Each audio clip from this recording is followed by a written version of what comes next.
Halo, jumpa lagi di Riyadno ID. Di video sebelumnya saya sudah memberikan beberapa tanda-tanda mobil harus di spurring balance. Di video kali ini saya akan memberikan tutorial cara spurring balancing yang baik dan benar. Namun sebelum kita lanjutkan silahkan klik tombol subscribe-nya guys, karena subscribe itu gratis.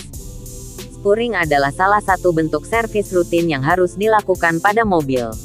Terdapat sejumlah tanda mobil harus spurring dan cara spurring yang benar agar ban mobil kembali lurus. Pemakaian dalam waktu yang lama dan juga sejumlah perubahan dapat membuat performa mobil berubah. Begitu juga dengan posisi ban mobil yang dapat mempengaruhi laju mobil. Tujuan spurring adalah agar ban mobil kembali lurus seperti pada posisi semula. Mobil yang membutuhkan spurring ditandai dengan munculnya kondisi tertentu. Misalnya, pada jenis mobil SUV, masalah spurring akan terasa saat Anda melewati jalanan bergelombang. Setir mobil akan terasa berat ke kanan atau ke kiri. Tanda mobil harus spurring lainnya adalah setir mobil terasa bergetar saat melaju dengan kecepatan tertentu. Berikut selengkapnya mengenai spurring mobil, mulai dari mengenal spurring, syarat spurring mobil, manfaat spurring mobil, cara spurring mobil yang benar, dan biaya spurring mobil. Spurring merupakan suatu proses pelurusan kembali posisi dudukan empat roda mobil ke posisi awal sesuai pengaturan pabrik. Pelurusan ini dilakukan untuk mengembalikan keseimbangan keempat ban mobil. Posisi ban mobil secara sepintas sulit dilihat mata telanjang. Namun, posisi ini akan mempengaruhi performa mobil dan terasa saat mobil dikemudikan. Penyebab perubahan posisi dudukan roda mobil biasanya terjadi akibat benturan, kondisi ban yang menipis, dan sebab lainnya. Proses spurring juga biasanya akan dilanjutkan dengan proses balancing. Terdapat syarat, sinyal, atau tanda mobil harus spurring, meliputi 1. Permukaan ban sudah tidak rata. 2. Arah roda tidak lurus. 3. Arah setir mobil condong ke satu sisi. 4. Setir terasa berat dan sulit dikendalikan. 5. Setir mobil bergetar saat berjalan. 6. Setir tidak kembali ke posisi awal setelah berbelok. 7. Posisi ban melintang saat parkir di tempat rata. 8. Sisi ban belakang tidak sejajar dengan bodi mobil bagian belakang.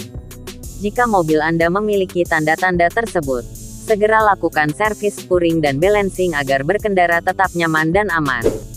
Rutin melakukan spurring bisa membuat Anda hemat pengeluaran membeli ban mobil baru. Berikut sejumlah manfaat spurring. 1. Memaksimalkan umur ban mobil. 2. Ketipisan ban mobil merata. 3. Mengemudi menjadi lebih nyaman. 4. Menjaga masa pakai kaki-kaki mobil lebih lama. 5. Meningkatkan stabilitas kendaraan. Spurring dapat dilakukan di bengkel khusus mobil atau Anda bisa melakukannya dengan manual. Di bengkel, servis spurring dilakukan dengan menggunakan mesin khusus untuk melihat keseimbangan ban mobil. Cara spurring mobil manual dapat dilakukan dengan bantuan benang yang dibentangkan melingkari keempat ban untuk melihat posisi ban. Jika terdapat kerenggangan, maka ban mobil perlu spurring. Spurring manual bisa dilakukan dengan menyetel tie rod pada roda yang belum lurus. Tie rod adalah komponen mobil yang meneruskan setir bagian bawah untuk menggerakkan roda ke kanan dan kiri. Kapan harus spurring mobil? Saat mobil memiliki tanda harus spurring, segera servis mobil Anda. Direkomendasikan juga untuk melakukan spurring mobil setiap 6 bulan sekali. Biaya spurring mobil. Harga spurring sangat beragam tergantung bengkel dan jenis mobil.